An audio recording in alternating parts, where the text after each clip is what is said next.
Ada 4 metode yang biasa digunakan dalam ceramah. Yang pertama ada menghafal, kedua membaca, ketiga impromptu, dan keempat ekstemporal. Yang pertama, menghafal adalah teknik ceramah dengan menghafalkan materi yang akan dibawakan. Metode ini memerlukan daya ingat dan persiapan yang matang agar dalam menyampaikan ceramah dapat berjalan dengan lancar. Metode ini umumnya dipakai oleh penceramah yang sudah cukup sering melakukan ceramah sehingga mempunyai bahasan lebih di dalam ceramahnya. Kedua ada metode membaca. Membaca naskah adalah metode ceramah dengan menyiapkan catatan lengkap atau naskah yang telah disiapkan sebelumnya. Metode ini sering kita temui secara umum di beberapa ceramah yang ada. Metode ini sangat gampang untuk diaplikasikan karena adanya catatan dan naskah, sehingga seorang penceramah bisa lebih mudah dalam menyampaikan materinya. Ketiga ada impromptu. Impromptu adalah metode ceramah yang tidak ada persiapan sebelumnya. Metode ini biasanya digunakan oleh penceramah yang telah memiliki keahlian dan jam terbang tinggi. Sehingga dalam kegiatan ceramah, kalimat-kalimat yang muncul itu secara spontan dari penceramah. Dan yang keempat ada ekstemporan.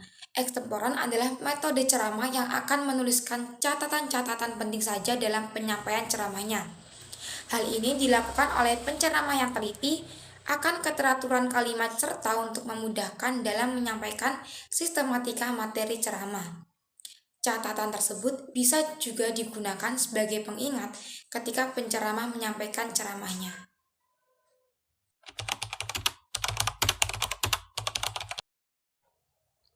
Pidato memiliki 5 tujuan. Tujuan yang pertama yaitu memberi sapaan. Salah satu tujuan pidato adalah untuk memberikan sebuah sapaan. Di dalam suatu acara atau kegiatan, umumnya akan dibuka dengan sapaan. Inilah yang membuat pidato diperlukan. Pidato dalam tujuan ini adalah memberikan pembukaan atau kalimat-kalimat sapaan kepada pendengar atau khalayak umum. Contohnya seperti pidato peresmian sebuah gedung. Selain itu, pidato di dalam pembukaan rapat atau kegiatan juga termasuk ke dalam tujuan pemberian sapaan. Tujuan yang kedua yaitu memberi informasi. Pidato juga memiliki tujuan untuk memberikan sebuah informasi. Sudah jelas bahwa informasi tersebut diberikan untuk para pendengar atau khalayak umum. Dalam tujuan ini, informasi yang diberikan umumnya bersifat penting mengenai suatu hal. Contohnya seperti pidato konferensi pers, biasanya terkait sebuah permasalahan atau hal yang dianggap perlu segera diinformasikan kepada khalayak umum. Seperti pidato mengenai keputusan bulan Ramadan atau sebagainya. Dan tujuan pidato yang ketiga, mempengaruhi pendengar. Tujuan dari pidato ini juga untuk mempengaruhi para pendengar. Pidato jenis ini umumnya berupa sebuah ajakan. Pidato yang digunakan untuk mempengaruhi pendengar adalah pidato yang bersifat persuasif. Tujuan dari pidato tersebut supaya para pendengar mau melakukan hal yang dikatakan di dalam pidato tersebut. Hal-hal tersebut juga dilakukan secara sukarela. Contohnya seperti sebuah ajakan untuk menjaga lingkungan dengan membuang sampah pada tempatnya. Dan tujuan yang keempat yaitu menghibur para pendengar. Pidato juga memiliki tujuan untuk menghibur para pendengarnya. Pada pidato kali ini, orang yang berpidato akan menyampaikan kalimat-kalimat yang menyenangkan untuk didengar. Contohnya seperti pidato yang memiliki unsur-unsur komedi di dalamnya. Dan tujuan yang terakhir yaitu tujuan yang kelima, meyakinkan pendengar. Berpidato untuk meyakinkan pendengar juga dapat dilakukan. Tujuan pidato ini umumnya dilakukan jika terdapat sebuah acara yang penting. Contohnya seperti pidato ketika kampanye para politik. Selamat pagi pemirsa, seputar info kembali hadir di sela-sela aktivitas Anda bersama saya Cici Nurdiansyah yang akan memberikan berita-berita terbaru dan teraktual.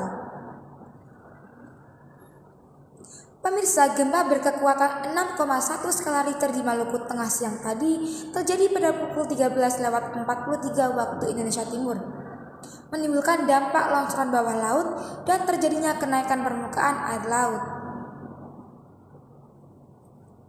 Detik-detik saat permukaan air laut di Pantai Jabuta hingga Pantai Apiahu naik terekam dari video yang beredar di internet. Saat ini, warga di sekitar pantai sudah mengungsi ke daerah perbukitan menjauhi pantai. BMKG melalui akun resminya di Twitter juga sudah memperingatkan potensi tsunami atau naiknya permukaan air laut akibat adanya longsor bawah laut sebagai dampak gempa 6,1 skala Richter. Naiknya permukaan air laut membuat panik para nelayan di sekitar pantai Jabuti dan Apiahu, Maluku Tengah.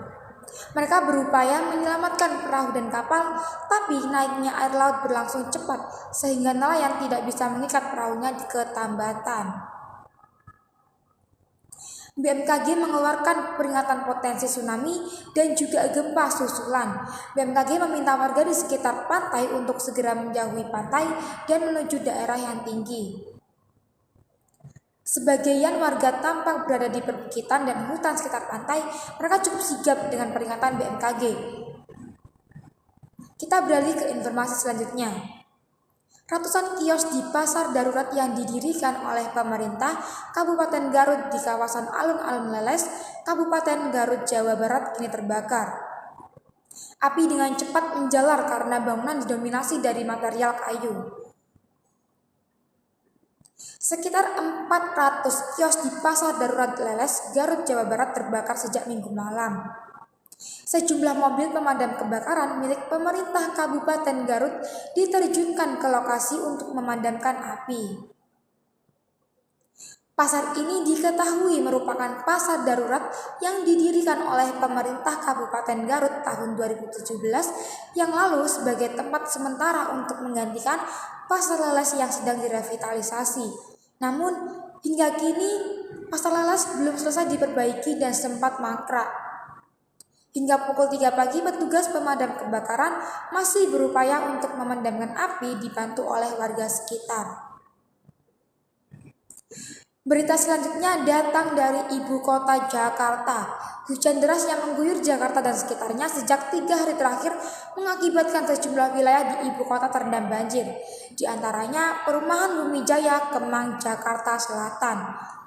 Dengan ketinggian air mencapai 1 meter, anggota tim SAR gabungan telah mengevakuasi warga terutama lansia dari rumah terdampak banjir. Banjir juga merendam wilayah Grogol, Jakarta Barat hingga Rabu siang. Beberapa lokasi di Cipinang Melayu memiliki ketinggian air lebih dari 60 cm.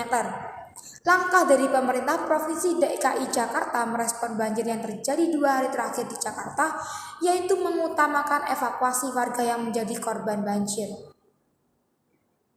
Gubernur DKI Jakarta Anies Baswedan menyebut banjir Jakarta diperparah dengan air kiriman dari hulu, tapi pihaknya telah menyiagakan sejumlah pintu air agar banjir tidak merendam kawasan utama di ibu kota. Sementara itu, Badan Meteorologi, Klimatologi, dan Geofisika BMKG mengingatkan masyarakat harus tetap waspada terhadap peningkatan curah hujan wilayah Jabodetabek.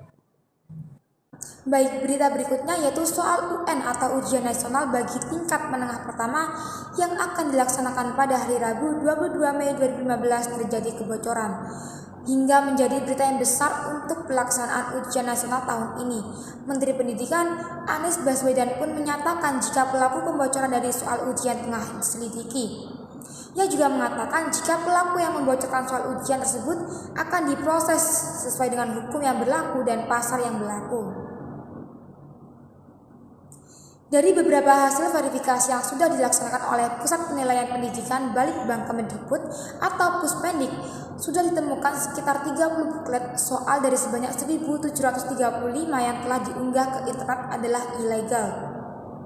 Setelah memperoleh adanya laporan tersebut, Menteri Pendidikan pun segera melakukan berbagai koordinasi dengan Menteri Komunikasi dan juga Informasi untuk melakukan pemblokiran pada tautan yang ada di Google yang telah berisi konten-konten ilegal tersebut. Kerjasama yang dilakukan pun turut melibatkan pihak Google dalam upaya memaksimalkan pemblokasi seluruh konten soal ujian ilegal tersebut. Diduga kuat soal ujian nasional yang bocor tersebut melibatkan oknum dari pihak-pihak percetakan negara yang telah ditunjuk secara langsung untuk mencetak seluruh soal-soal untuk ujian nasional. Upaya penggeledahan pun sudah dilakukan secara internal dari pihak percetakan untuk dapat mengetahui siapa sebenarnya di balik peristiwa pembocoran soal ujian nasional.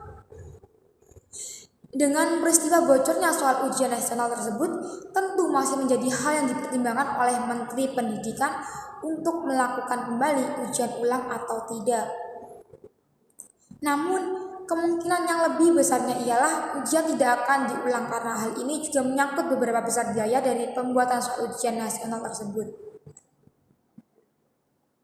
Berita selanjutnya yaitu dari Kementerian Pekerjaan Umum dan Perumahan Rakyat menganggarkan kurang lebih 264 miliar untuk memperbaiki jalan penunjang IKN Nusantara atau di wilayah Kabupaten Penajam, Kalimantan Timur. Proyek penanganan jalan Kementerian Pekerjaan Umum dan Perumahan Rakyat yakni Jalan Simpang ITCI menuju Simpang 3 Riko segmen 1 dan 2.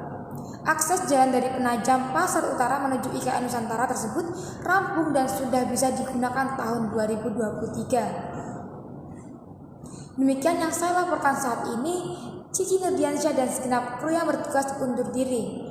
Terima kasih, selamat pagi dan sampai jumpa kembali.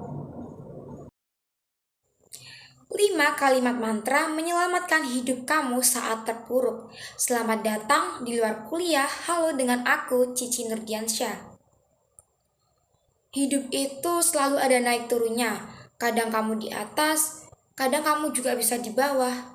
Bahkan bisa di bawah banget sampai kamu merasa terpuruk. Ketika kamu berada dalam posisi tersebut, biasanya kamu akan lebih mudah nih untuk terpengaruh dengan setiap hal yang kamu dengar daripada kamu mendengarkan apa kata orang. Apalagi yang belum tentu akan membuat kamu lebih baik. Coba deh dengarkan diri kamu sendiri. Ini dia 5 hal yang perlu kamu katakan kepada diri kamu sendiri ketika kamu sedang terpuruk. Yang pertama, this is tough, but so am I. Yes, hidup memang tidak mudah. Hal-hal yang kamu alami saat ini mungkin memang tidak mudah. Tapi ingat, bukan berarti kamu itu pasrah dan menyerah begitu saja. Hidup ini tangguh, tapi begitu juga dengan kamu. Masalah kamu mungkin memang besar, tapi kamu perlu tahu bahwa kekuatan yang ada dalam diri kamu jauh lebih besar. Coba diingat-ingat, ada berapa banyak tantangan, ada berapa banyak rintangan yang sudah berhasil kamu lewati dalam hidup ini? Ingat, kamu tidak akan pernah tahu seberapa kuatnya kamu sampai kamu dihadapkan di dalam sebuah situasi yang mengharuskan kamu untuk menjadi sosok kuat tersebut. So, trust me, percaya dengan saya. Yang kedua, I might not be able to control the situation, but I am in charge of how I respond. Ya, orang-orang sukses adalah mereka yang berhasil melewati masa-masa pahit yang mereka alami, seperti kegagalan, kerugian, musibah, ditertawakan, dihina, disakiti, bahkan dikhianati. Yes, mungkin keadaan kamu saat ini memang buruk, tapi ingat, keadaan yang buruk bukan berarti hasilnya juga akan selalu buruk. Situasi bisa berubah tergantung bagaimana kamu menyikapinya. Kamu mungkin gak bisa mengendalikan keadaan, tapi kamu bisa mengendalikan bagaimana kamu merespon keadaan. Yang merespon kamu akan menentukan hasil yang akan kamu dapatkan. Satu pilihan bisa membalikan keadaan, satu keputusan bisa mengubah masa depan. Jadi, apa pilihan baik yang akan kamu buat hari ini? Yang ketiga, I haven't figured this out yet. Ya, jangan bilang saya nggak tahu, tapi saya belum tahu. Jangan bilang saya nggak bisa, tapi saya belum bisa. Saat ini mungkin kamu belum punya penghasilan seperti target kamu. Saat ini mungkin kamu belum menemukan pasangan idaman kamu. Saat ini mungkin kamu belum bisa lulus dengan nilai memuaskan seperti yang kamu harapkan. Tapi semua itu bisa saja terjadi, semua itu bisa kamu raih. Kalau bukan sekarang, mungkin sebentar lagi. Semua orang yang berhasil itu bukan mereka paling pintar, tapi mereka yang punya rasa penasaran yang tinggi, yang selalu mau cari tahu. Kalau saat ini masih belum berarti sebentar lagi akan. Cari tahu caranya, belajar lagi, coba lagi. Ya, coba sampai kamu berhasil dong. Ingat, selalu ada cara bagi kamu yang mau berusaha terus. Yang keempat, this challenge is here to teach me. Keadaan ini, tantangan ini ada untuk mengajarkan saya. Ingat, ketika kamu sekolah, apa yang menentukan kamu naik kelas atau tidak? Jawabannya adalah ujian. Betul kan? Seberapa baik kamu menyelesaikan ujian itu akan menentukan seberapa besar keberhasilan kamu. Nah, jika di sekolah itu kamu belajar untuk ujian, dalam hidup ini justru ujianlah yang akan membuat kamu belajar. Ya, tidak ada kebetulan di dalam hidup ini. Semua tantangan itu hadir untuk sebuah pembelajaran. Dan kamu bisa menghadapinya dengan baik. Berarti sebentar lagi kamu akan naik ke kelas kehidupan yang lebih baik juga. So, kalau saat ini kamu sedang menghadapi cobaan, harap bersabar, ini ujian. Harap bersabar, ini pembelajaran. Dan yang kelima, all I need to do is take one step at a time, breathe, calm down, and to the next right thing. Ya, sekarang perlu kamu lakukan adalah menarik nafasnya dalam-dalam, hembuskan secara perlahan, dan lakukan ini beberapa kali sampai kamu merasa lebih tenang dan lebih lega. Ketika kamu tenang, kamu akan berpikir dengan lebih jernih, dan sebaliknya, kepanikan itu yang akan membuat keadaan semakin runyam dan semakin berantakan. Nah, jadi tenang dulu, calm down, dan kalau sudah lebih tenang, coba untuk ambil langkah kecil. Yes, bergerak pelan, gak apa-apa asalkan kamu tuh terus maju. Kamu gak perlu tahu kok untuk tahu semua strateginya. Kamu gak perlu tahu semua jalannya dulu. Lakukan aja apa yang harus kamu lakukan. Lakukan saja apa yang bisa kamu lakukan sekarang juga.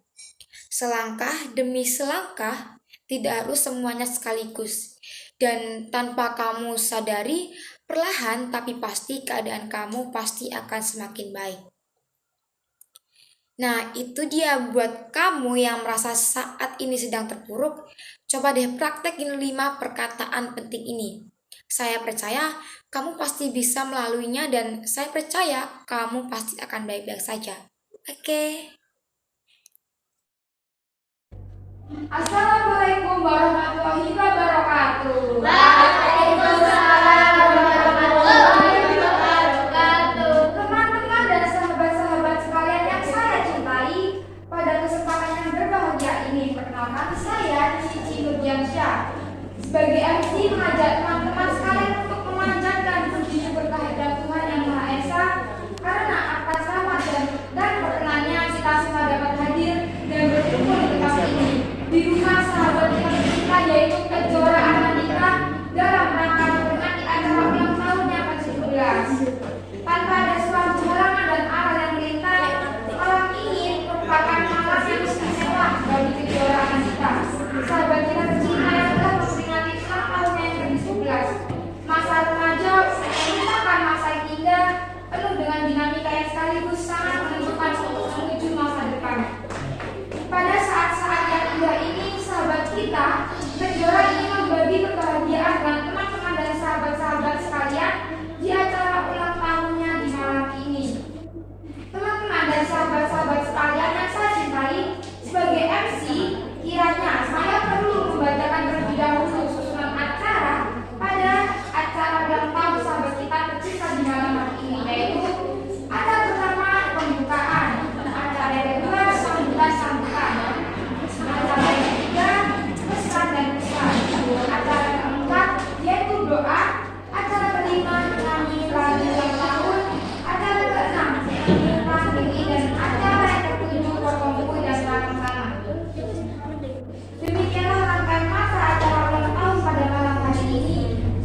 dewasa, menganggap media, dan telah menjadi manusia yang berguna bagi agama, nusa, dan bangsa. Teman-teman dan sahabat-sahabat sekalian yang saya cintai, kini sampailah kita pada acara menyanyikan lagu ulang tahun bersama-sama bersahabat kita Kejora Anandita. Dilanjutkan dengan istilah pokok yang pertama. Ayo teman-teman.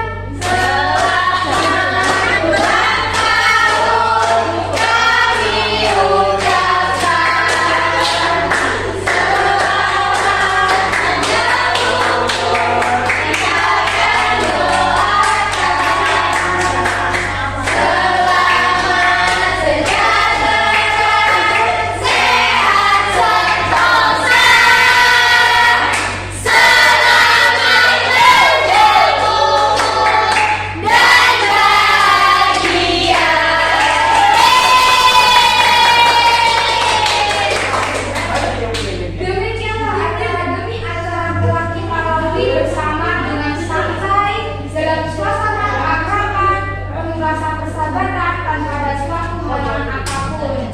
Besar harapan kita semoga sekiranya sahabat kita yaitu Kejora merasa puas dan bahagia dengan acara ini. Bertambahnya panjang umur, banyak rezeki dan semakin dewasa.